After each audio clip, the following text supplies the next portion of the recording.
Titans, go!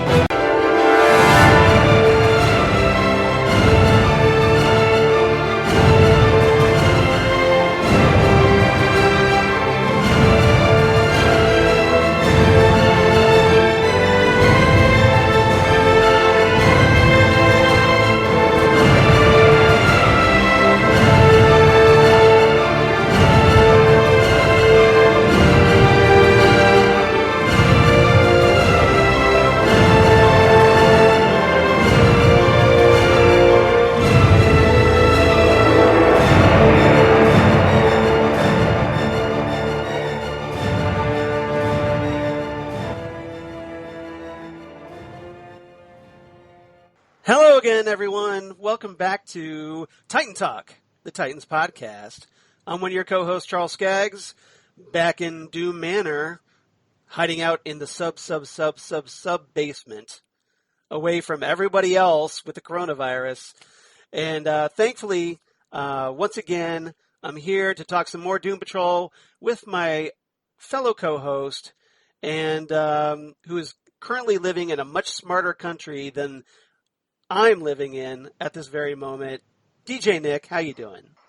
Hey, Charles, it's wonderful to be here with you. And, you know, I'm actually glad that for once we're doing things right. You know, like I said, kind of off the air here, and I'll keep it very, very brief. You know, they told us we were crazy for wearing masks going into stores and stuff. And, you know, it seemed to have panned out for us. And I'm glad that slowly but surely people are understanding in the U.S. that it does help. Yeah. So who's laughing now, America? But thankfully, to keep Nick and yours truly, hopefully a little more saner than usual, we have a very special guest here in Doom Manor, because joining us all the way from the Fiveish Fangirls Podcast, Holly Mack. Welcome to Titan Talk, and thank you for being special guest Titan Talker. How you doing, Holly? Hey, I'm doing good. You threw down the gauntlet last week, so it's just like, challenge accepted. Yep. Well, and this episode, too, to boot, was a very good one, and I'm happy to be talking with you and Nick about it. Well, we're definitely glad to have you here. I'm sure Nick would definitely back me up on this. Oh yes, it's always a pleasure to talk to you, Holly. You know, it's and plus, you know, representing the Fiveish Fangirls, a podcast which we've gushed about multiple times on this podcast, Charles. So always very happy to have you. Very much appreciated. As you know, we always try to give you guys some love because you're always so kind to us. So it's a nice mutual love fest, and I really appreciate you taking the time. And as I understand it, from what you told me, that if I have the story straight, that apparently the Fiveish Fangirls wasn't recording this week. That's correct. Rachel is on vacation, and she's our main tech gal, so when she's on vacation, we go on vacation, and I'm just like, this works. Yep. Well, you know, so I get my weekly fill of podcast. Exactly. So as far as I'm concerned, the Fiveish Fangirls podcast loss is our gain, because you're here. Amen. And and it's great, you know, you're here to kind of keep both Nick and myself in line. So we definitely need that right around here, because, hey, at episode 54, we're talking Sex Patrol. and I have to do this. I love how they come up with these titles. Exactly. So where's there it is.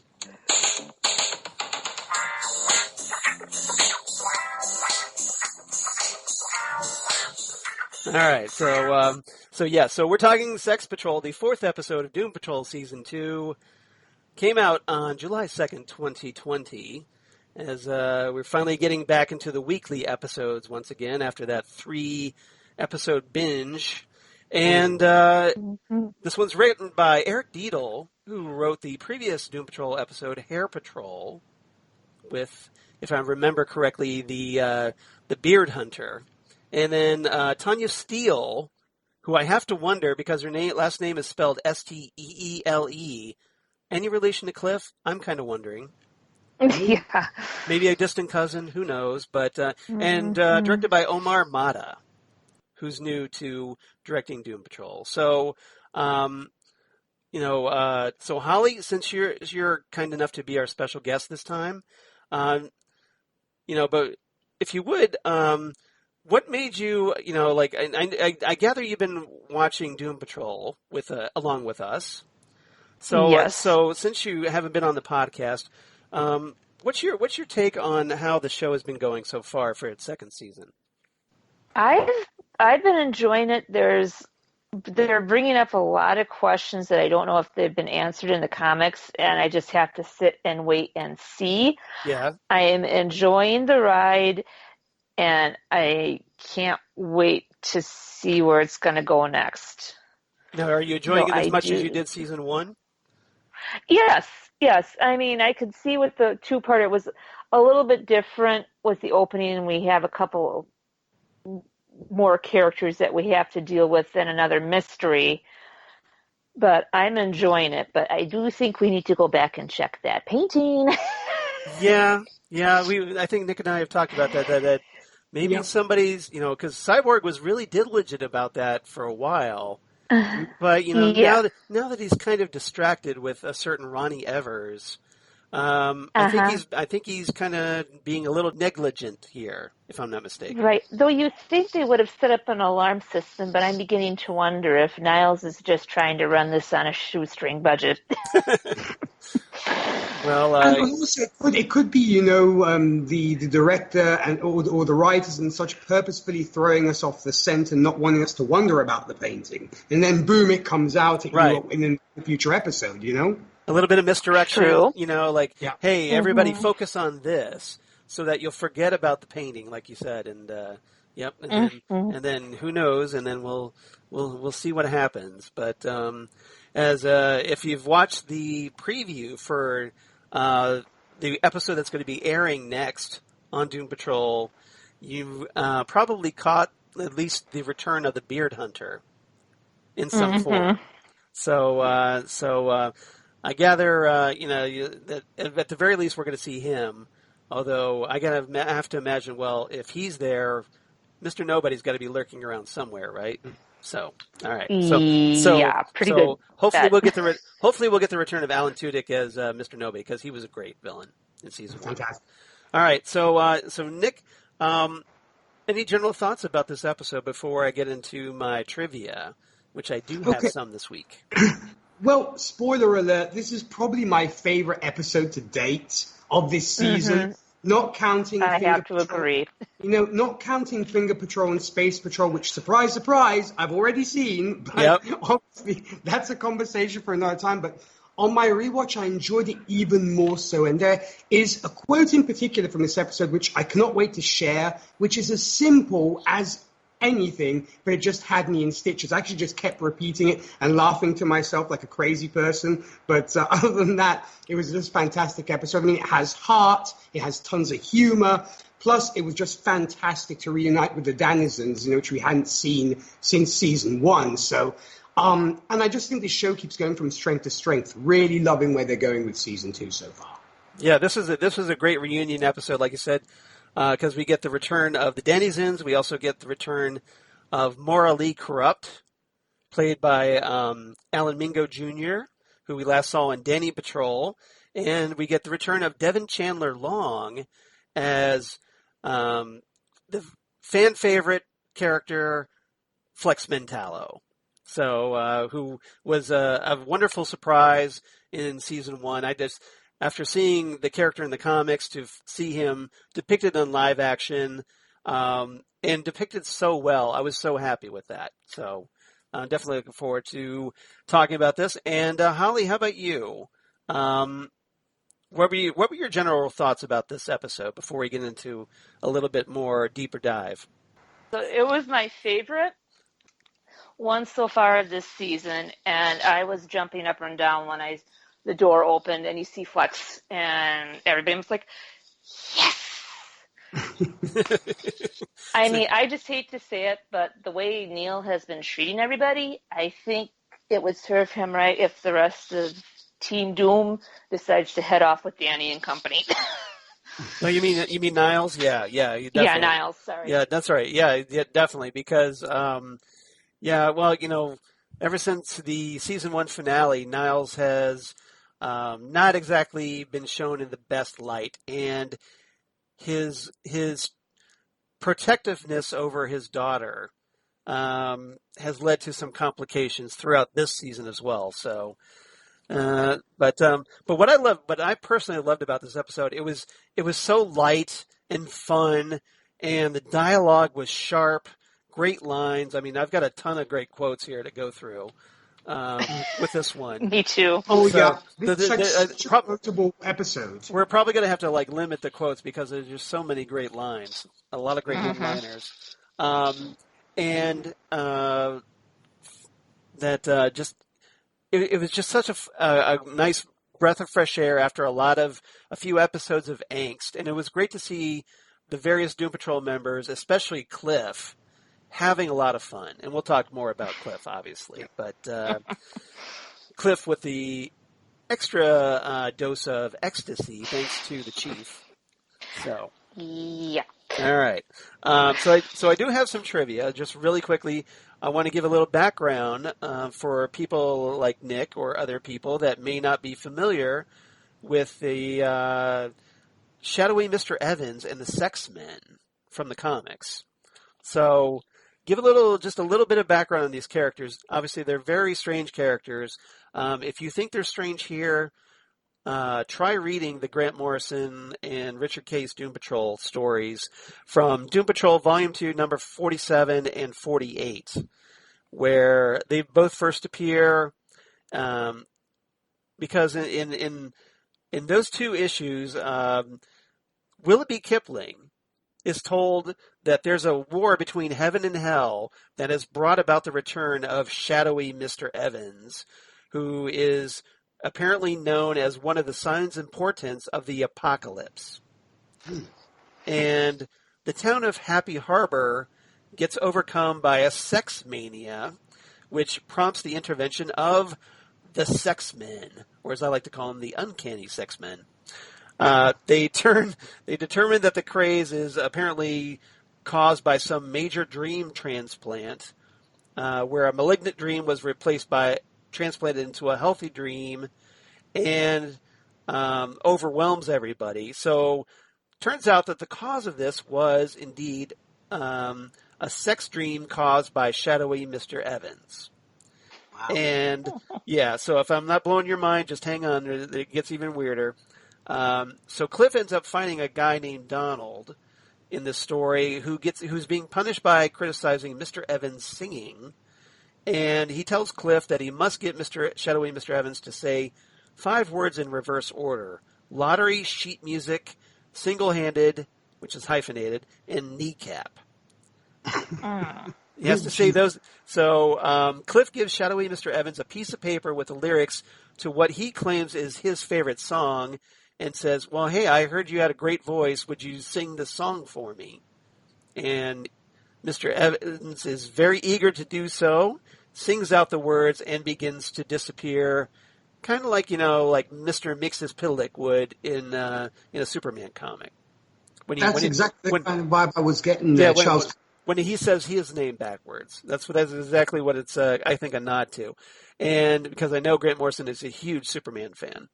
In order to resolve Happy Harbor's mass sex dream problem, Crazy Jane agrees to absorb it into her own mind, which satisfies her personality Scarlet Harlot's need for sex, if only in her dreams. And with everything taken care of, the Sex Men just kind of leave without really doing much of anything.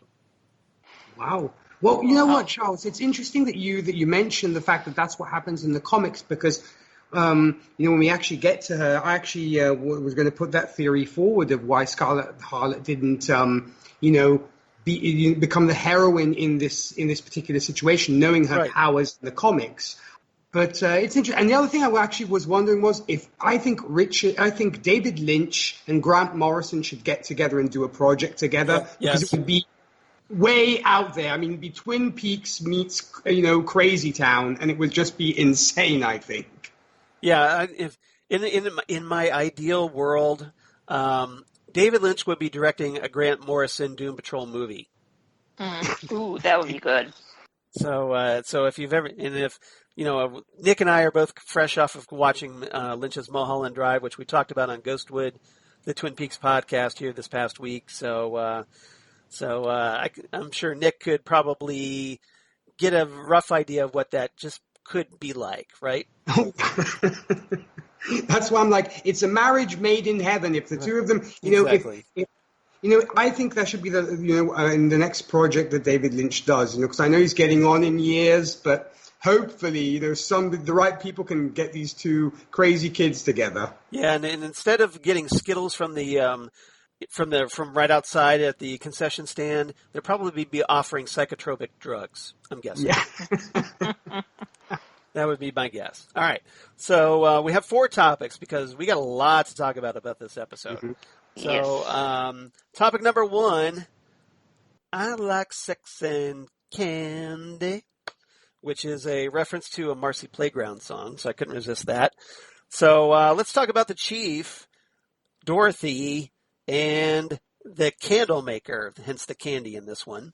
Mm-hmm. So the Chief and Dorothy, Dorothy wants to help Danny. Dorothy wants to go to a party, but the Chief does not want her to because he still sees her after all these years as a little girl. And meanwhile, the candle maker is inside Dorothy's head, dropping little subversive manipulations here and there, trying to get her to rebel against the Chief. And so I want to get everybody's thoughts on these 3 characters, especially Dorothy, who, Nick, we had talked about how Abigail Shapiro has a really great voice. You had mentioned that she had done a lot of theater work, and we finally get to see that here as she does an incredible rendition of the classic song "Pure Imagination" from Willy Wonka and the Chocolate Factory. Mm-hmm. So Holly, let's start with you first. Any thoughts about the Chief or Dorothy and the candle maker? I'm liking Dorothy, but I think Niles is being too overprotective in a way that I actually think it's feeding Candlemaker to where Dorothy is going to turn into this terrible teen. Even, sure, she's a child. She hasn't grown up. She's 103 years old, according to her. The Doom Patrol are making better parents and letting her push boundaries a bit and still kind of be a child that's still being able to explore and valuing her opinions in a way until a bit towards the end, which I'm sure we'll get to with Dorothy and Rita. Right.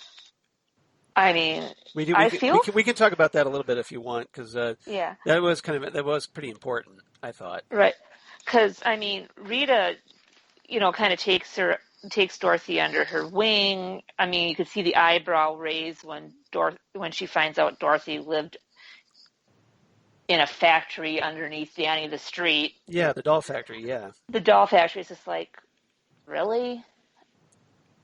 You sent, Niles, you sent your daughter there for protection, and you're still not letting her interact. She's missing that human interaction. Not being able to make mistakes and then, letting her put on lipstick. I mean, that's being a kid, a girl growing up. Yeah, exactly. Trying to be a little bit more grown up. Right. So you think he would want to encourage that a little bit, right? Yes, exactly. At least that's what I. He should. That's what I would think. Yeah. He should be trying to encourage that, I would think. Yeah. Mm-hmm. But unfortunately, he's so I think afraid of her or afraid of what she can do that it kind of distorts that his attempt to be a parent toward her. Mm-hmm. But it also is complicated because I think he's such a bad parent. Mm-hmm. In general. Yeah, because I kind of made a note, numerous non-parent of the year award winners in this group. And it's almost like, Niles, if you're afraid of her and that she's going to become bad, you're almost in a way self-fulfilling by not letting her do some of the stuff. Right. You protect her ultimately too much. He'll be the cause of what the destruction she could reach. Right. Yeah. All right, Nick, how about you? Any thoughts about Dorothy and the Chief and the Candlemaker? Well, you know what? I can only but echo her, of course, the thoughts that were previously put out, because when it came to Niles, this was actually one of those episodes where I really wanted to punch him in the face. Oh, yes. Yeah. Just like it's not like he doesn't have it coming. Mm-hmm. Because he's such a party pooper of the worst degree. Right. On one hand, I understand he loves and is protective of Dorothy. And, not only do we find out a little more in this episode that Dorothy did not get to enjoy her time on Danny the Street. And I would understand if she were an actual child. But this girl is 100+ years old. And I'm sure she can take in some of the sights and sounds of what a Danny party is. Mm-hmm. Not to mention, Holly, you touched up on the scene in which Niles chides Dorothy for wearing makeup. And I was like, seriously, dude, lighten up a little and stop being such a control freak. What year are we actually in? Yeah. I think that's one of the Chief's main issues is that he is a control freak, and he's seeking to control her. Now, granted, he's probably the only one that really understands the amount of damage and destruction that she could cause with the Candlemaker. And I'm sure he's desperate to prevent that, and I get that. But I think the way that he's going about his protectiveness is what, like Holly said, is probably what's going to ultimately bring about the Candlemaker, because of the way that he kind of the Chief tries to repress Dorothy, and ultimately she's going to be like, no, I want more from my life than what you're telling me I can have. And Nick, I agree. I really wanted to punch Niles in the face, because when he's talking to Cliff, he's just like, we're adults, Cliff. I've been open about my mistakes. Maybe it's time you're honest about yours. And it's like, I was about ready to do the wife from The Princess Bride going, liar, liar, you haven't been honest. I mean, well, it's just incredibly hypocritical on his part, I think. Mm-hmm. Not to mention, as you're both saying, I think he is just turning up the heat on that pressure cooker that is Dorothy, and like you very well said, Holly, it might actually be kind of a self-fulfilling prophecy, because Charles and I made this comparison of the Professor X Jean Grey relationship, and this is exactly the same mistakes Professor X does with Jean, as in rather than try to understand her more, he tends to be all over kind of protective, throwing the mental barriers on. And we know what happens when it comes to that. So we might see a Dark Phoenix situation here as well. And funny story here, Charles, you mentioned, of course, the rendition of Pure Imagination. Right. And, a little bit of trivia when it came to the soundtrack of Willy Wonka and the Chocolate Factory, that soundtrack actually earned an Oscar nomination for Best Score in 1971, but lost to Fiddler on the Roof. But, just putting that out there, because I thought it was interesting, because I actually went to see who was kind of nominated at the time. And, next to Willy Wonka and the Chocolate Factory, there was also Fiddler on the Roof. I mean, not to go on a tangent here, they're both great soundtracks, but I might have maybe given it to Willy Wonka and the Chocolate Factory, not Fiddler on the Roof. Nothing against Topol, I'm guessing, who was performing in that rendition of the Fiddler on the Roof, but I got to go with Willy Wonka. I'm sorry, that the songs are just so much more memorable and more iconic, and that's disappointing, isn't it? Oh, very much so. And then to go on to the Candlemaker brief, physically speaking, he's not, we don't obviously get him, but he is that ominous presence throughout the episode. And I think it is reinforced once again that on no account Dorothy must make a wish, as it will have devastating consequences, because we had, of course, seen this, in the flashbacks in Fun Size Patrol and Time Patrol. And we can tell, I think, that the Candlemaker is slowly but surely taking over Dorothy's band of imaginary friends. And we actually get to the point where he's deriding and putting down the other imaginary friends, kind of saying they're childish and she should kind of put them aside. In particular, I think is the case of Herschel the spider. And I believe the Candlemaker kind of puts Herschel down a little bit. And, and also as we talk... He also tries to distance, I'm sorry for interrupting, but he also tries to distance Dorothy from Danny. If you notice, because, trying to say that Danny wasn't her friend, but was actually her prison. And so he's isolating her from all her support system. Yeah, and there is, I think, an interesting parallel here between what the Candlemaker is doing with Dorothy and what the Underground is doing with Jane. They're kind of both trying to cut off these people from ostensibly their family. And, granted, they're very different situations, but I did kind of see the parallels between the two.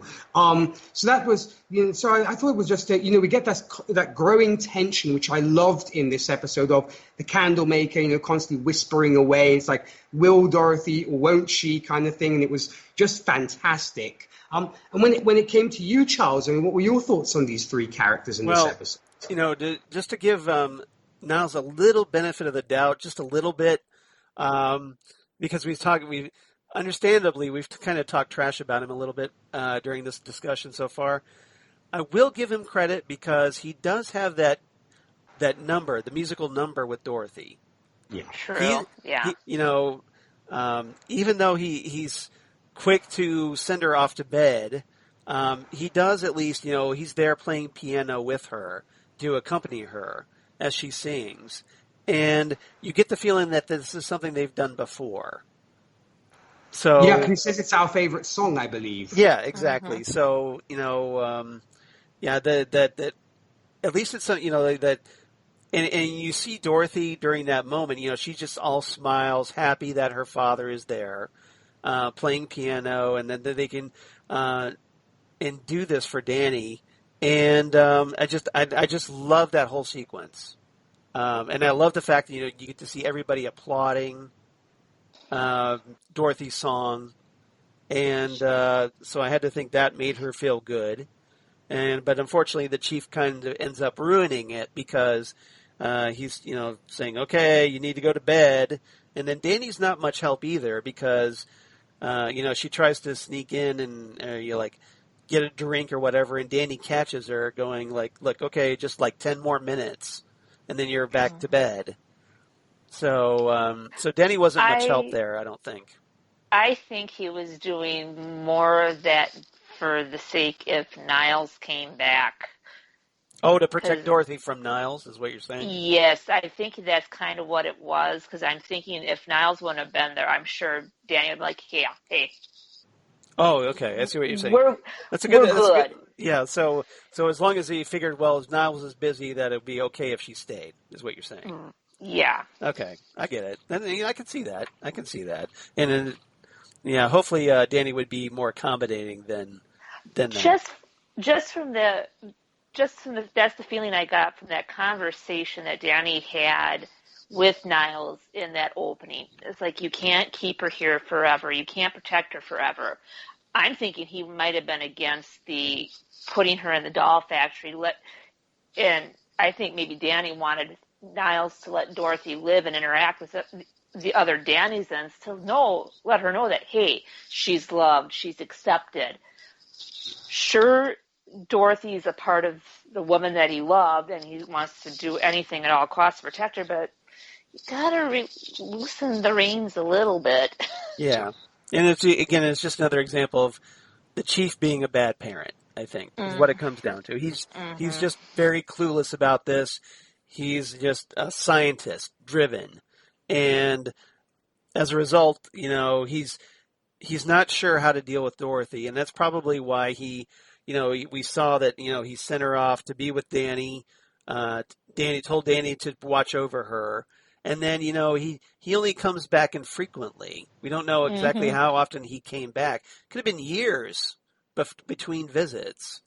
And, for all we know. And I could very easily see the chief just, look, I can't really deal with a kid right now, especially one as powerful as Dorothy. And so he kind of loses himself probably in his own work. and just is not the ideal dad. And I'm sure made Father's Day cards really awkward. Mm-hmm. But you make a good point there, Charles. I think it is, to maybe put it mildly, I guess, but I guess it is misguided parenting. Yeah. I mean, I don't think it was intentional. I don't think he wanted to cruelly treat her horribly, but I think he just, his desire to protect her and to protect the world from her, that drives him and doesn't really, and it kind of overrides any potential natural parenting skills he might have. Mm-hmm. Somewhere deep down, apparently. But and the Candlemaker, I just love the Candlemaker because one of the great things of reading Grant Morrison's Doom Patrol was to see the gradual progression of, over the course of dozens of issues, where the Candlemaker would show up just every so often and nudge Dorothy in that darker direction until finally he makes his appearance as the climactic big bad of the entire Grant Morrison's run.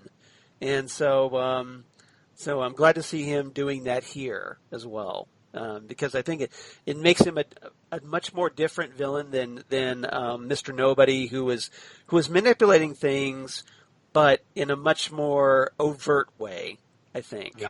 And here the Candlemaker is just only talking to Dorothy and trying to isolate her from the others. Oh yeah, and she's noticing that he's gotten more talkative because she actually points out, you usually wouldn't almost talk this much.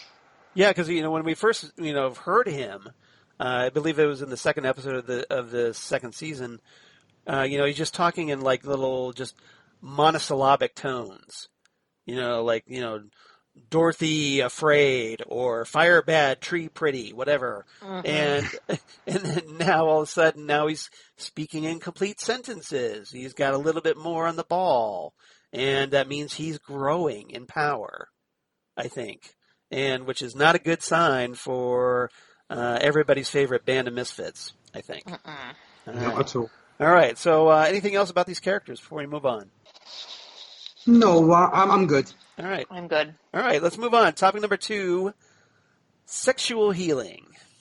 Which is, of course, a reference to the Marvin Gaye classic. And I think fits rather well with this topic because let's talk about Flex.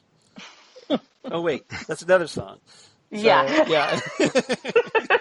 Let's talk about Flex, baby. See what I did there? Yes. So let's talk about Flex. Let's talk about Rita.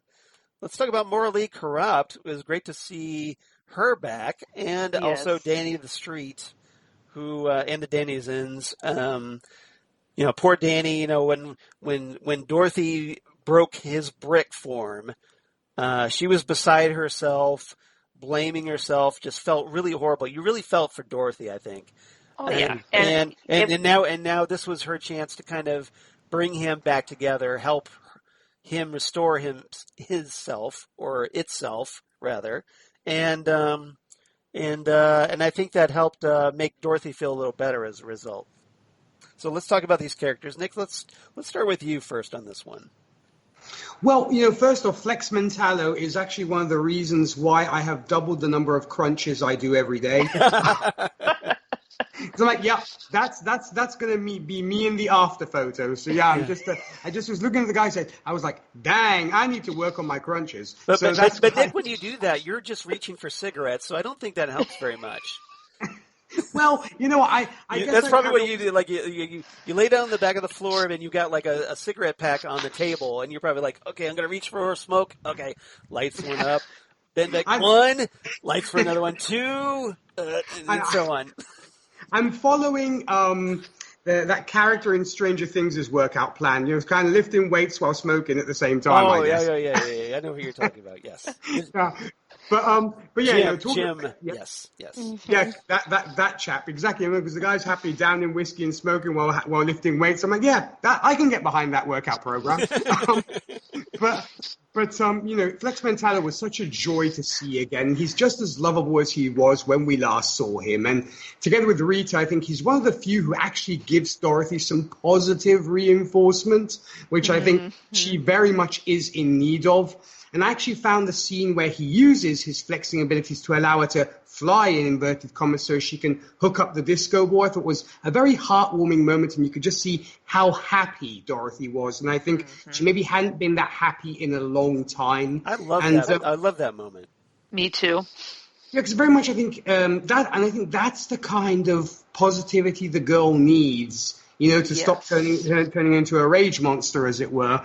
But also I think, though Flex is maybe a little bit naive, we do learn a little bit more that he's incredibly well trained, not only physically, but also mentally, the fact that he can hone his powers, and he's become kind of almost a Zen master, as it were, when he gives Rita that little speech on how you control your powers. And of course we get to that, the whole mind-blowing orgasm that she thinks will help unblock her.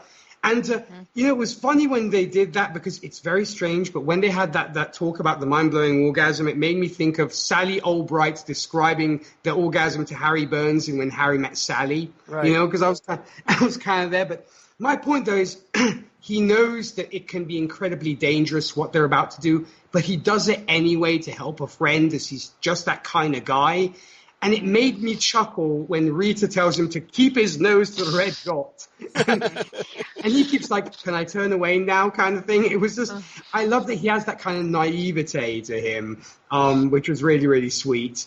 When it came to Rita, as you and I have said, throughout the course of this season, Charles, my love for this character and April Bowlby just keeps to grow deeper and deeper. And she's just weaving her way into my heart. I find that, because we found that she was kind of wanting when it came to her choice of mentor, with Cyborg. And so almost like she turns to Flex, and she feels he might help her unlock her potential, as it were. And of course, we get to find out more about her past and the disturbing revelation it is. And we also learn kind of like mother-daughter, because Rita's mom also was a victim of a sexual transaction when it came to getting parts for her daughter. And Rita was also a victim of that in season 1. So I appreciate that kind of, almost the cycle that repeats itself, a very sad cycle. What is interesting in this point in superhero movie TV shows is we have two characters going through problems finding their powers, because in the DC universe, we have Rita having this mental block. And on Marvel Agents of S.H.I.E.L.D., Yo-Yo Rodriguez, played by Natalia Cordova in Agents of S.H.I.E.L.D., is also suffering this mental block. And so I thought it was an interesting parallel that both shows are showing us this. So that kind of made me smile. But I really did enjoy this fact of Rita trying to find herself, and she's very much the heart of the team. Even more so, we get to see that in this episode too. So definitely, really, really enjoyed Rita very much as I did Flex too.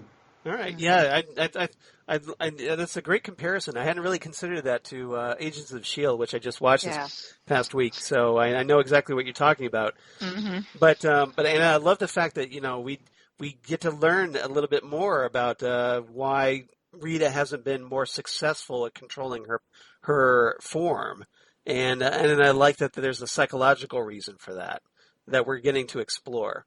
So, Holly, how about you? And what are your thoughts about Flex or Rita or Maura Lee Karupt or Danny in this segment?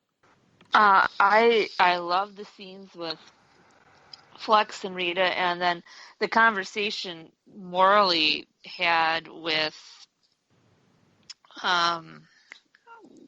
name's escaping me right now, about him finding with Cyborg. Cyborg, yes. Yeah. Okay. Yeah.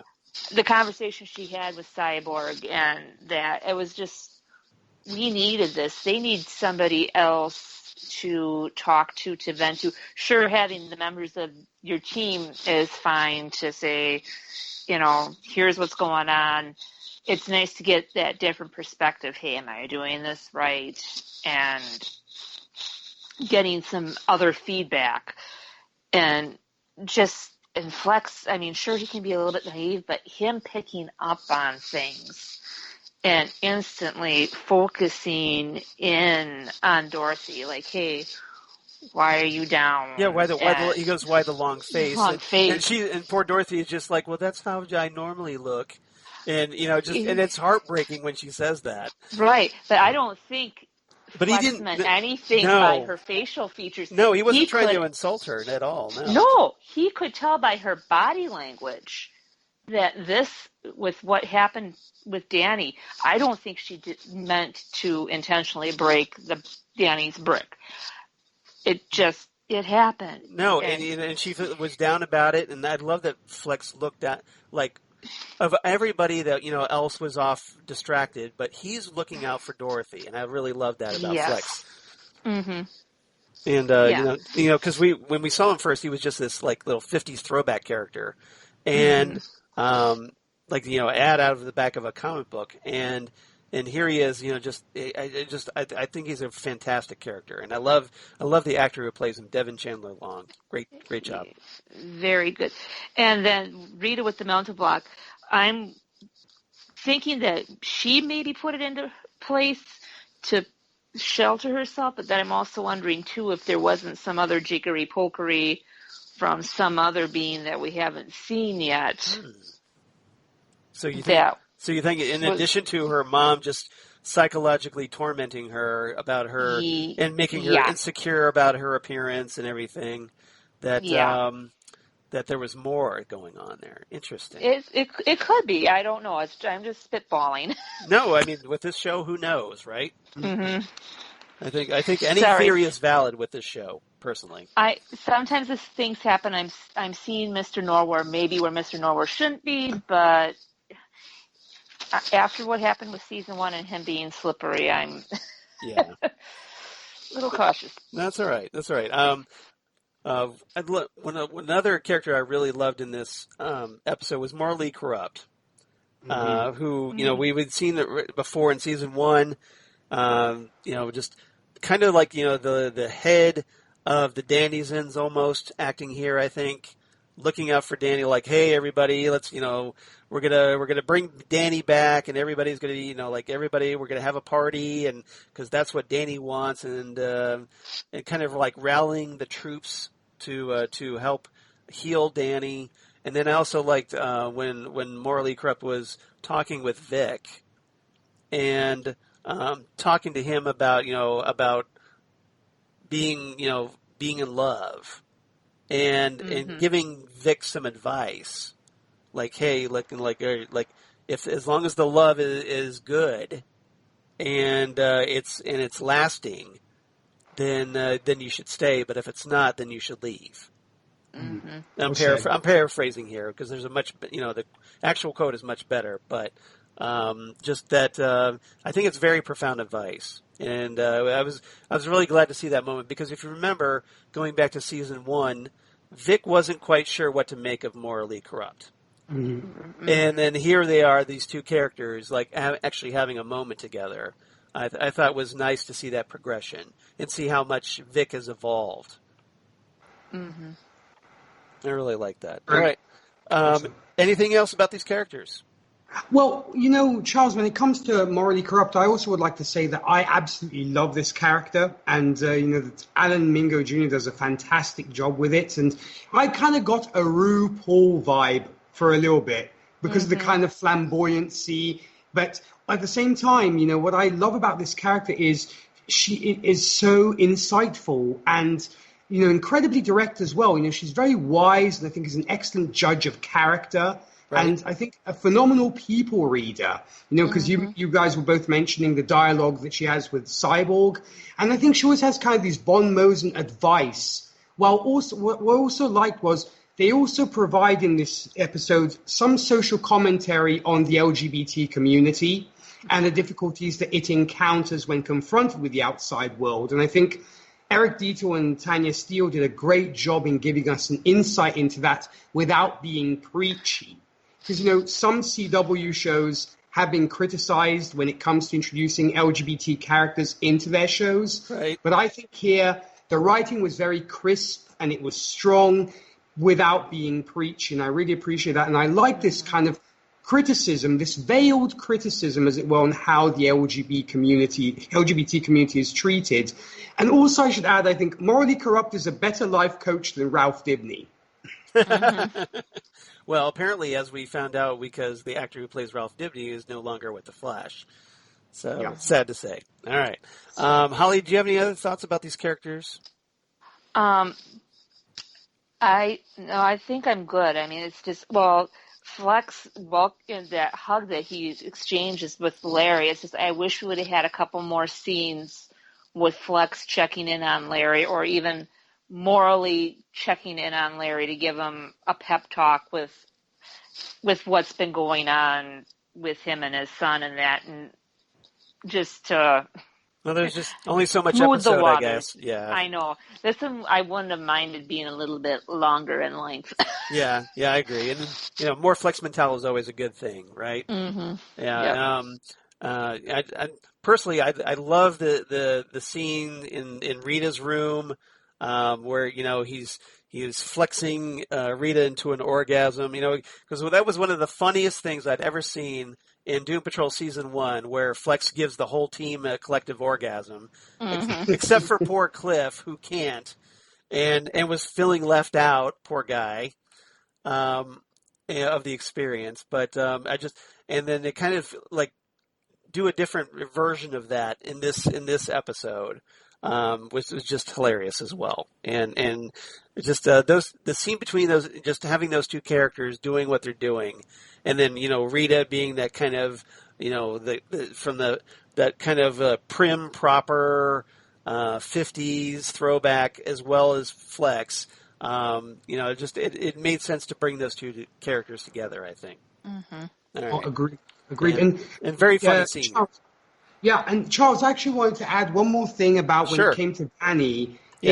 I think Danny is doing what Niles is starting to address in this season, i.e. he's going on a path of moral atonement for what he has done to Dorothy and the Doom Patrol, and I think that's what Niles is starting to do, and I think Danny is trying to atone himself. As when it comes to Dorothy, I think we find that though possibly reluctant and unwilling, I think Danny feels he is just as much as an accomplice when it comes to Dorothy's sheltering, because unlike Niles, he wants to make a change here and now. Right. As we see that he openly admits to Dorothy that while he was her friend, he was kind of also her jailer. And I think Niles still has to do that. And, once again, to reiterate the fact that he just fears that, I fear that by the time Niles gets to give her that speech, it'll be too late. And it'll be too far gone. I think that's what Danny is also trying to do with Niles, is to get him to give her the talk, as it were. Yeah, and I agree. I'm afraid it's going to be too late. Yeah. So no yellow crayon to save this time. Nope, not at all. All right, topic number 3. Let's move on. I want your sex. Yeah. So that's obviously a nod to George Michael, the late George Michael. So, Shadowy Mr. Evans and the Uncanny Sex Men. Let's talk about these characters. Another group of just insane Doom Patrol villains, ripped from the comic books, from Grant Morrison's messed up psyche, and provided on making their debut on television here. Holly. I'm sure you're a little reluctant going into this one. So, what did you make of our big bad in the form of Shadowy Mr. Evans and those Ghostbusters like sex men? Yeah, Mr. Evans. I'm just like, okay, this is different. Right. With the sex men, I'm like, okay, it makes sense. Are you saying that you don't normally see a villain with a periscope in his head and a fetus kind of like dangling, from by an umbilical cord outside his body normally? Not really. I'm just like, okay. Really, huh? It happens every day as far as I'm concerned, right? It's just like, okay, I'm along for the ride. This is Doom Patrol. I got into the Doom Patrol mindset, like, okay, in this universe, this is almost an everyday occurrence. Yeah, this is something let it go. This is something we kind of deal with normally on Ghostwood. I'm just saying, as Nick knows. All right, yeah. So just the sex men kind of show up, and in this version, they're, like I said, they're kind of like the Ghostbusters a little bit, which is a little different from how they're presented in the comic books. But I think it was good to have them that, because it kind of made them more understandable. That the audience, like, they know what Ghostbusters is, so it's just essentially it's like sex Ghostbusters, and that's kind of the way they are. So it's just like, okay, and then when you start seeing these kind of like sex ghosts going at it across Doom Manor, you kind of get a better understanding about what's going on here. It's almost like the porno version of Ghostbusters a little bit, but I take it it's not exactly your cup of tea. I was okay with it. It was just getting into that mindset of a different twist, and then it's just like, how are they going to wrap things up with what's going on with Dorothy, and that what was the main key, because they weren't around a whole lot. Yeah. So I mean, they were kind of underused a little bit, but with what everything else was going on, it kind of made sense. Well, actually, I think it was done intentionally to with the idea that, okay, we've got all this thing, with Danny, and everybody's having they're having a party, so something's got to come screw this up, right? Right. So in this case, it's the form of Shadowy Mr. Evans and the Sex Men coming in to interrupt things and take things off on a completely unexpected track, and like Nick had pointed out, that I kind of thought that maybe Jane's Scarlet Harlot persona would have factored in a little bit more here. Yeah, because I was just like, because with all the multiple personalities that Jane had, I thought that would be the perfect one, right? Exactly. Right. Why didn't she?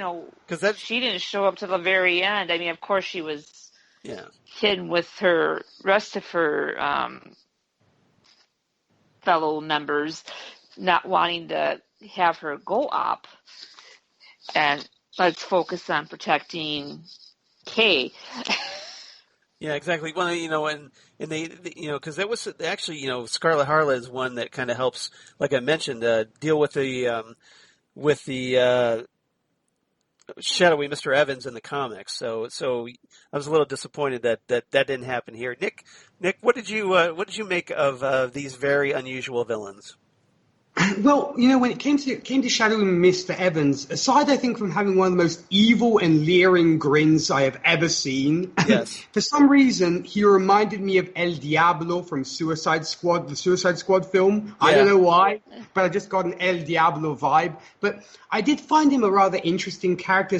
Pretty much, he's like this incredibly distorted and weird version of, and I guess this might sound incredibly blasphemous, as, the bringer of the sex apocalypse, kind of the sex apocalypse version of the Virgin Mary, who will birth this anti-Christian figure who will kind of bring about the end of children if this baby cries. So I kind of got that kind of, twisted version of the, shall we say, the apocalypse.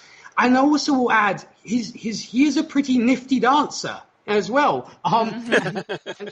And the whole concept behind the sex apocalypse I found was incredibly hilarious, though possibly religious folks may have felt a little bent out of shape about it, but I don't know if they watched Doom Patrol. But I love this, and I very much enjoyed Shadowy Mr. Evans. When it came to the uncanny sex men, like you call them, being a fan of the X-Men, I love that pun that you made, because, I'm a huge X-Men fan, and I love the Ghostbuster-like quality of these characters, kind of these proton packs. I thought it was really fun. Not to mention the code names they give themselves are fantastic. They're like Cuddles and Torture.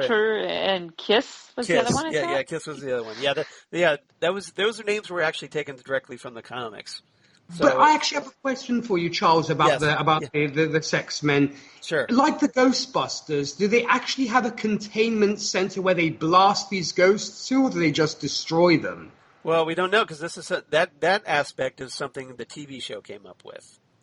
Okay. So yeah, it's a good because if you think about it, yeah, what do they do with all that sexual energy once they trap it, right?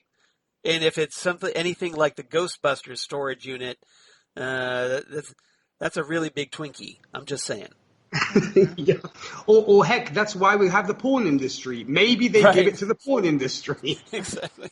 Yeah. Then it turns out to be a section of LA, I guess. There you go. Exactly. But also, I thought Jane's interaction with Cuddles was fantastic. When the personality of Dr. Harrison takes over. Yeah. I thought that was obviously, Cuddles was incredibly unnerved and unhinged by it, but I thought it was a great interaction between Dr. Harrison and Cuddles as well. So definitely loved the sex men indeed. Yeah, I mean, Cuddles, it was just like he wasn't as tough as Kiss and Torture. I mean, he just folded when Jane started to question us. It's like, okay, we know who the weakest link is and why he's in the van. He might have gotten phased a couple of times by some of the phantasms that they've had to go and track down and take care of. Yeah. You had one job, you're staying in the van. Yeah, I'm guessing. Yeah, Cuddles is essentially the Ray Stantz of the sex men. I'm just guessing. Yeah. I'm just guessing. That's another Ghostbusters reference. If you're a Ghostbusters fan. Yeah. All right. Anything else about the? Nope. All right, Shadowy Mr. Evans and the Sex Men. I mean, you Charles, knowing these characters, were you happy with what we got on screen? Yeah, because in the comics, they were only appeared in a couple issues, and they weren't really defined very well. So I kind of like especially with the Sex Men, giving them that Ghostbusters angle. Here, I thought was a really clever idea because you understood them a little better, and and the idea that you could put sex ghosts throughout the Doom Manor was a funny gag, especially when one of them is kind of left over after the Sex Men leave. I thought that was pretty good. So, all right, topic number 4, final topic: sex and drugs and rock and roll. That's a nod to Ian Dury and the Blockheads, because that's all my brain and body need. Let's talk about Jane and Cliff, and then let's also throw in, thanks to popular suggestion, let's talk about Larry and Vic as well in this segment. But primarily, I'm thinking Jane and Cliff, especially poor Cliff, who has had a rough few episodes. He's coming down off of learning that Niles was behind his accident, and we saw we talked about this last time where he tried to reach out to his daughter at her baby shower, and didn't go so well for the big guy. So, but here, thanks to the chief adding a fresh dose of ecstasy to his nutrient tank, gets to cut loose and have a little fun. And I really like seeing Cliff do that. So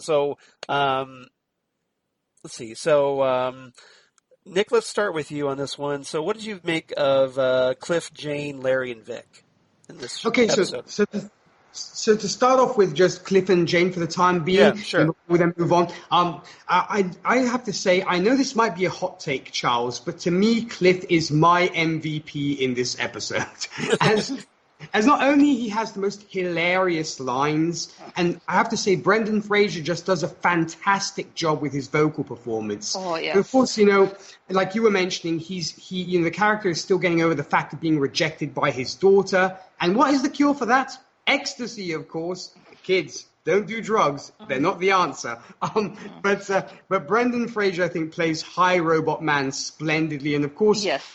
Even when, already the character's inappropriate, but, add ecstasy to it, he's just inappropriate as all get out, as always. But at least he's fun. Yeah, it's very true. He's not just dropping F-bombs every other word in this time. I mean, I just thought it was hilarious because, like, when he comments that he finds the sex demons kind of hot, and and also I thought it was interesting that he's the only one who could have solved the whole apocalypse in a heartbeat. he feels it would almost emasculate him if the sex men saw him kind of going in and not feeling anything.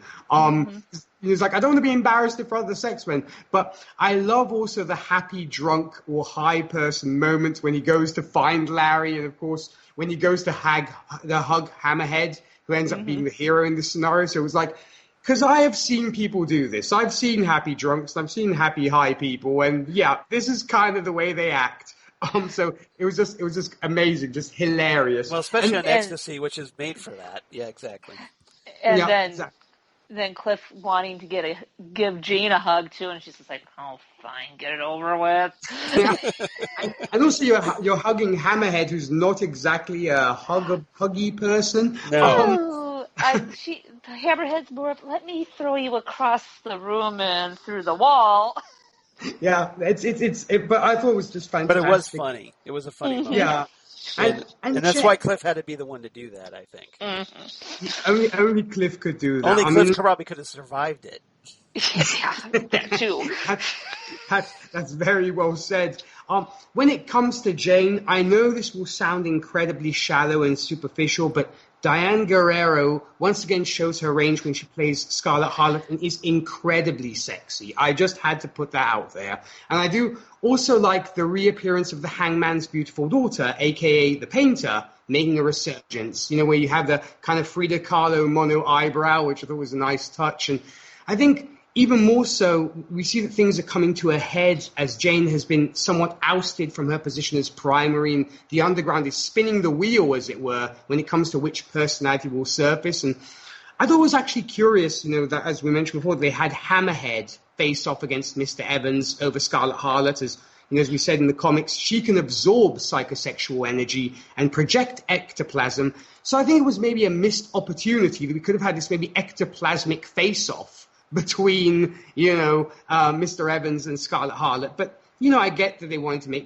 give Hammerhead something to do. So that was cool.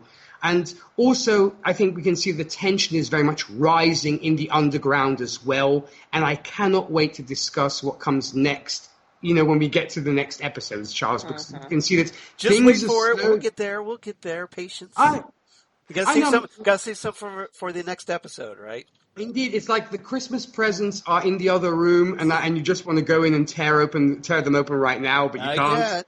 Not yet. Right. Or you snuck a peek and you can't let Mom and Dad know that you snuck a peek.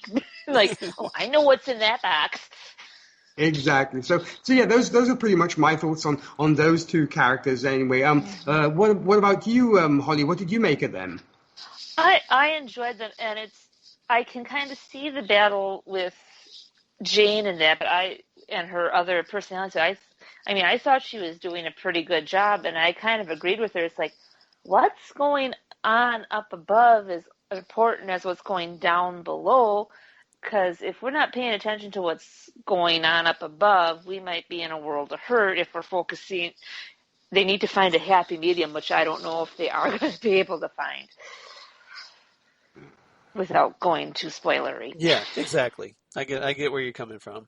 I love Cliff and Jane in this one. Obviously, Cliff is just hilarious throughout most of this episode. But I did love that Nick mentioned that scene in Jane's room where the Hangman's beautiful daughter is painting, and Cliff goes to talk to her, and kind of throws out, because essentially she's at that moment there that she's the primary. Yeah. And he asked her some rather tough questions like, okay, so what's your long-term plan here? Mm-hmm. How are you going to survive in the real world? Yeah. And it's quickly evident that she is not the right persona to be the primary. Right. It's almost like Cliff kind of subconsciously knew they really don't have a game plan. It's right. Internal power without struggle. Jane. Yeah, exactly. So right. Jane was the only one kind of keeping everybody in check and controlled. And without her, it's nothing but chaos at the moment. Right. Or Jane has a plan and everybody else isn't liking that plan. Yeah. And they're trying to make a power play. Yeah. And it's just, I still love the idea that, here you have a superhero where each personality has its own superpowers, her own superpowers or his, and that they're fighting for control. And I just think that that's obviously it's not your standard superhero, and that's one of the reasons why I've always loved Crazy Jane as a character. Just such a fun, unique superhero character, and Diane Guerrero. I don't think there's anything she can't do at this point. She has done it all, I think, and just every time she's a constant surprise. She's just amazing performance, no matter what the persona, and again, great casting as far as I'm concerned with her with Jane. Oh, I will agree with you, Charles. Also, I wanted to add, I hope she does become the female Green Lantern that fans. Oh yeah, Jessica Cruz. Yeah. I hope she does become Jessica Cruz in the HBO Green Lantern TV series. That would be cool. I'm all for that. Mm-hmm. I think that would be a great place for her to do or to appear, especially as we wait for more Doom Patrol. So I'm all for that, and I think she would be phenomenal. Obviously, I think she's proven that she would be a good enough actor. I think for that role. And also the fact that to open a brief parenthesis about just Cruz as well is she also suffers from depression and stuff, and we've seen that Diane Guerrero gets that kind of character. Yeah, exactly. So I can't imagine anything better casting personally. So let's talk a little bit about Larry and Vic. We haven't talked about them. We talked a little. I talked a little bit about Vic having that chat with Maura Lee, but poor Larry is obviously still down about his son's death and is feeling pretty dejected. And Cliff tries to reach out to him. But I'm not sure how much he helped in that regard. So Nick, do you have any thoughts about Larry and Vic? Well, when you talked about Cliff reaching out to him, I mean, I have also seen this happen where you have maybe a party going on and you have the teetotaler in the room who might have, other things on their mind, and somebody pops up kind of completely out of it. It's like, come on, man, have a party. That's probably the most irritating thing you can do, I think, to a teetotaler or somebody who's not in the same state of mind as you. And I of course, Cliff had good intentions, but the guy was high as F, to put it his way. Right. But I have to, and also this robot comes up to you wearing a feather boa around his neck and kind of, come on, man, all this kind of thing. It's like, it's not going to help. But, I talked about, Niles being a bit of a party pooper in this episode. But yeah, as you mentioned, Charles, I think the man who is the most down in the dumps of all is Larry. As, he's trying to, get over Gary's death and possibly wants to maybe reconnect with Paul and has so much moral baggage right now. And what I thought was really sad was he tries to enjoy himself, he tries to dance, and I actually dance like that. So that's how bad I dance. So yeah, I felt bad for him when this one guy approaches him and it seems pretty interested, like, hey, I like to see about what's under those bandages. And Larry's just like, that's not a great idea. Yeah. And and it is like, and you said that there's always these types of people at a party. Like the chief is the guy that that kind of the killjoy at the party, the kind of the guy that ruins the party, ruins the fun. But Larry's the Debbie Downer at the party, and the guy that nobody really wants to hang with because they're so down at a party. But I felt bad for him, especially after his almost encounter fizzled pretty quickly. Mm-hmm. And two, I also think that he was enjoying dancing with Rita. He felt comfortable, and then as soon as she saw Flex and she danced off, he kind of went, and then chance encounter with Mr. Pretty, and that fizzled. I think he was kind of looking to pull Rita aside, still have fun, but then kind of talk to her just like back when they first met. I mean, I don't know. That's kind of the interpretation I was getting. Well, I think Larry was kind of like using Rita as a way to hide from the party. Oh, okay. That would work too. Yeah, that's kind of that. my take because we know that Larry tries to hide who he is, and I think that maybe he felt safer with Rita being there, but with Rita there, he wouldn't have mingled with anybody. Yeah. That's the way I took. That's the way I took it. I don't know. It's a shame that Maura Lee Karupt couldn't give him a pep talk to, as I think he would have been the ideal person for him for her to give a talk to. I hope there's a deleted scene somewhere that'll show up on the season 2 set because I think that's what I'm hoping for. That would be a natural enough idea. Exactly. So hopefully it's there. But poor Larry. But at least he got a hug from Cliff, right? There is that. And also I guess Cliff. Vic is also suffering a little bit from. He's madly in love with Ron. At least he thinks he's confused. I think at this point. Yeah, exactly. It's either a strong infatuation, or because it's hard to say.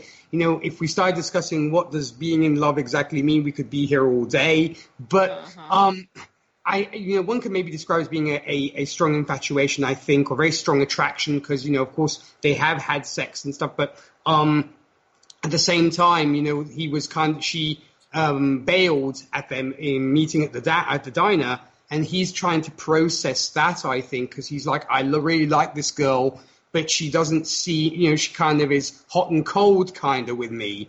And I like because everybody's kind of dealing with something as usual on this show. But I think it was at least Vic got to have that talk with Maura Lee Karupt and get a lot of stuff off his cyborg chest, as it were. With and I think it calmed him down. It talked him off the ledge a little bit. Yeah, which is I think what Larry would have needed, but unfortunately, he didn't get that, and so he's kind of in his little corner of sadness there, and so hopefully he'll get over that. Yeah. It's Larry. By nature, his name is Negative Man, so that's his normal state. Unfortunately. All right. So, anything else we forgot to talk about this episode? Because we talked a lot here. So, anything we missed? Do you think from either of you? No, I think we hit all the high points. All right. I think we pretty much did. Did you have any final thoughts, Charles? No, just that I thought this was such a fun episode, and I think it was definitely needed after the rather downer a little bit of the first 3 episodes. So I thought it was good to kind of bring a little fun back into the show. All right, favorite quotes. This should be fun. This should be fun. So, shall we go ladies first? Yeah. And let Holly go first. All right. Okay. Oh, wonderful. So now I have a party to plan. No, you actually don't. When they decide to help Danny. Right. And any other quotes? Let's see. Surely there's a Flex for that. That was a good one. Yep. Mm-hmm. All right. Nick, do you have any? Or do you have any others, Holly? I'm sorry, I didn't mean to cut you off there. Just a robot doing the robot. That was a good one. That was a good one. That was my last one. All right, good. Okay. Yeah, that was a good one.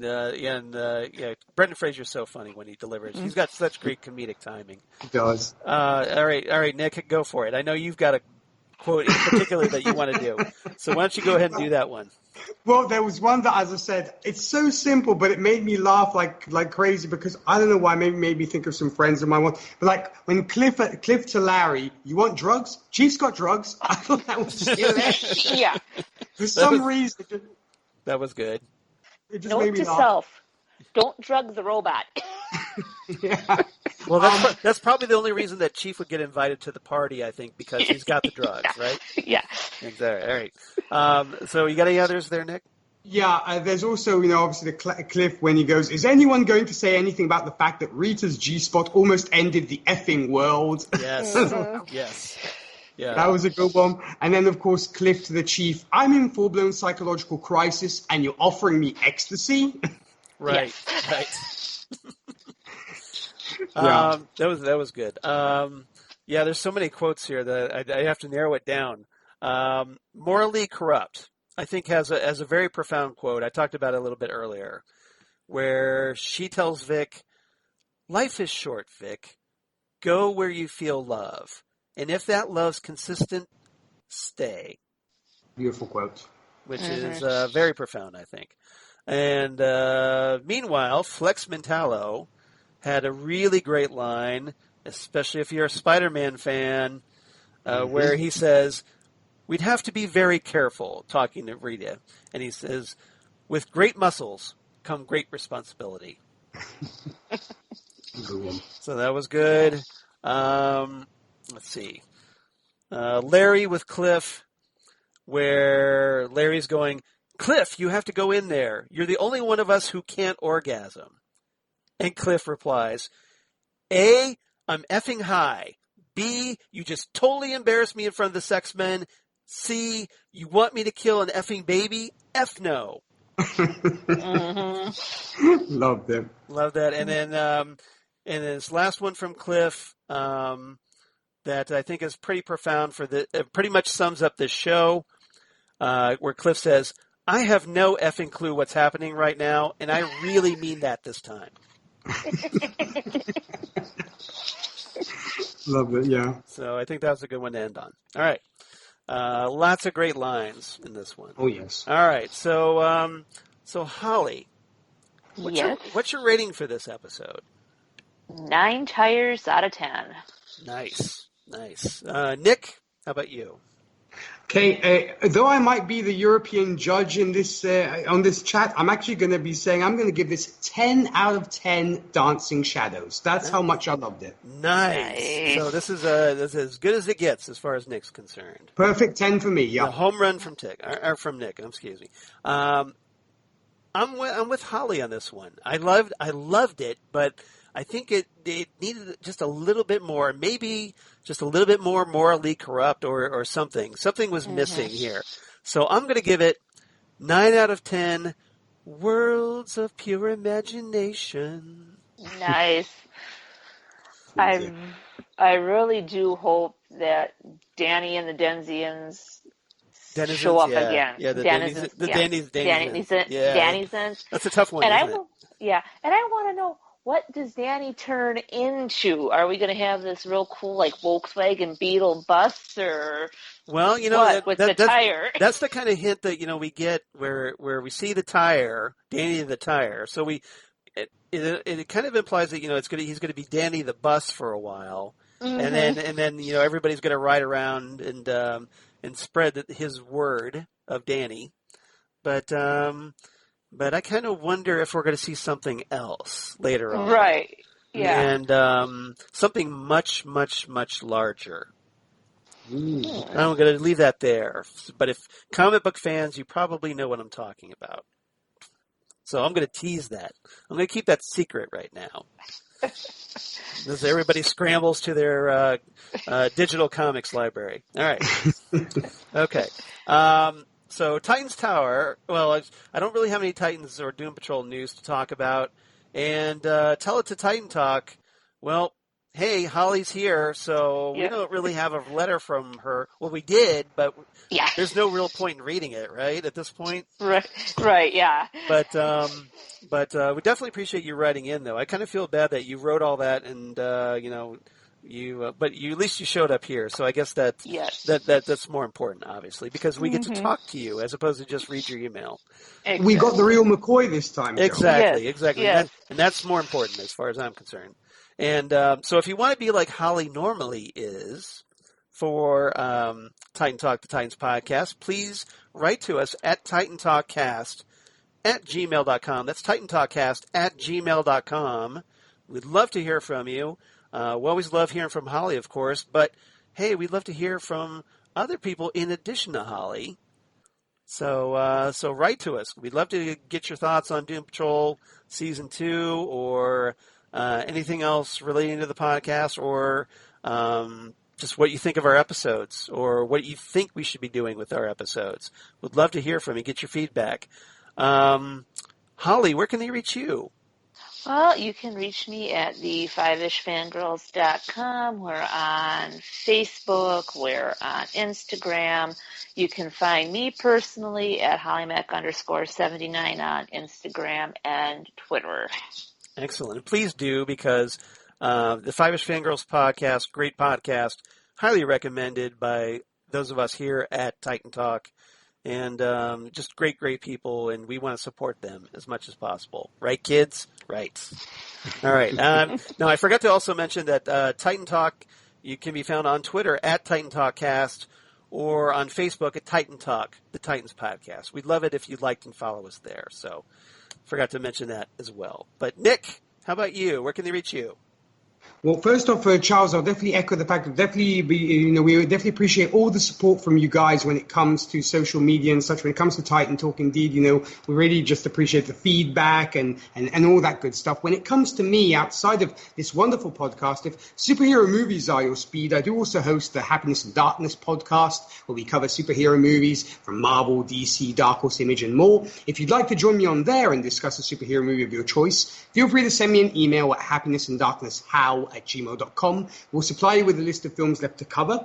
And we're also on social media on Facebook, where you'll find us as Happiness and Darkness. You can also follow us on Twitter. We're at High Darkness Pod, or on Instagram under Hidden Darkness. We actually recently released our latest review of The Rocketeer, and we had a great fun discussing that one. Also, for you country music fans out there, I also host a Whiskey and Cigarettes show where we play traditional country, today's country, and everything else in between. For more about that and where to tune in, visit our website. That's whiskeyandcigarettesshow.com. And our latest project, Gold Standard, the Oscars movie podcast, with mutual friends Zan Sprouse and another member of the Fiveish Fangirls, Rachel Friend. We are reviewing all the movies that won the Oscar for Best Picture in chronological order from 1927's Wings to the present day.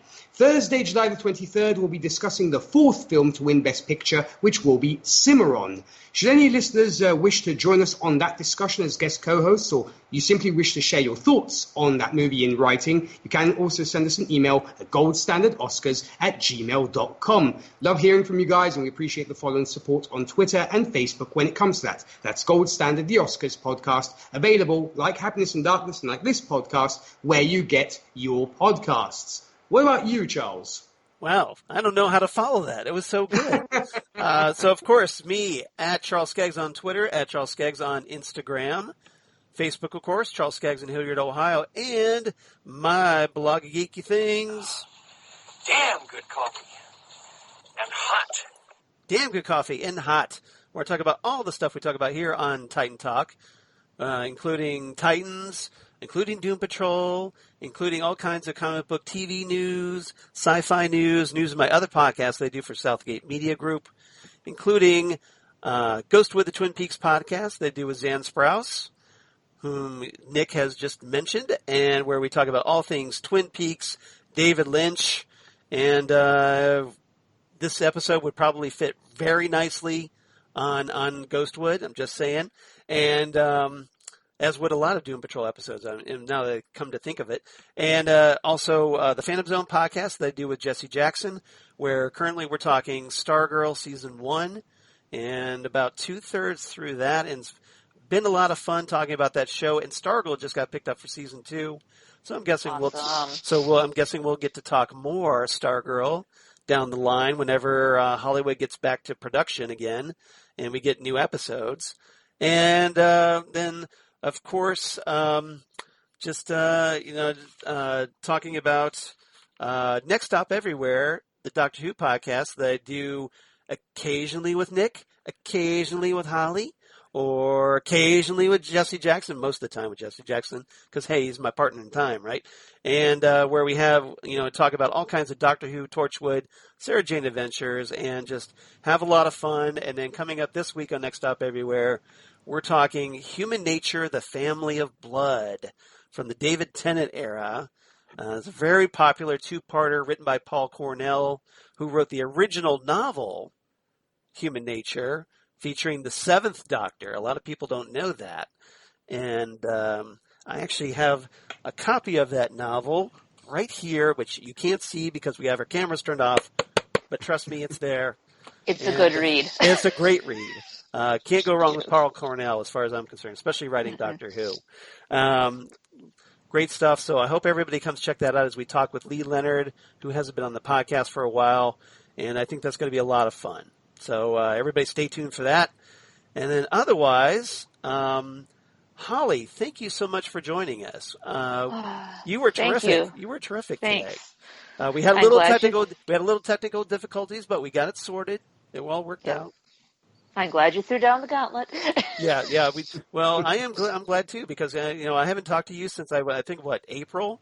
It's been a long time. So That sounds about right. yeah. So it's been a while. So it's great to talk to you, and we always would love to have you back on Next Stop Everywhere, or anytime anytime Rachel kind of doesn't is looking the other way, and you want to sneak back on over here to Titan Talk. I'm sure we could arrange that as well. So you're definitely invited because I thought you did a great job. Thank you. And I'm sure Nick would back me up on that. Oh, well, totally. I mean, it's always a pleasure to talk to you, Holly. And yeah, I definitely will echo that sentiment of, we're always happy to have you on here with us for sure. Yeah, Thank you, guys. And I definitely hope you had a good time. I did. I enjoyed it. All right. So, Nick, thank you so much, my friend, for talking Doom Patrol with me. I always have a blast talking with you, and this was a great one to talk about. Any final thoughts you want to say to our listeners before we sign off? Well, no, Charles, as always, it's just such a blessing and a pleasure to be able to do this with you. And, I'm just so glad that, the season is panning out so well. And, I just cannot wait for the next episode. It's just, it really is one of the highlights of my week, for sure. Exactly. So next time on Titan Talk, we reach episode 55, because you can't drive 55, right? So, right? And we're going to talk Finger Patrol. The 5th episode of Doom Patrol Season 2, as our buddy Cliff managed to get a hold of someone's index finger through rather awkward circumstances, and a whole lot more. So we're got a lot to talk about with that one. Holly, thanks again. Just a joy to talk to you. And Nick, thanks to you. Just a great partner to talk Doom Patrol with. And everybody, come on back next time. Episode 55, Finger Patrol. It's going to be a lot of fun. If you enjoyed this one, you're going to enjoy the next one. So come right on back, and we'll see you next time right here on Titan Talk, the Titans podcast. Goodbye, everybody. Ciao. Bye.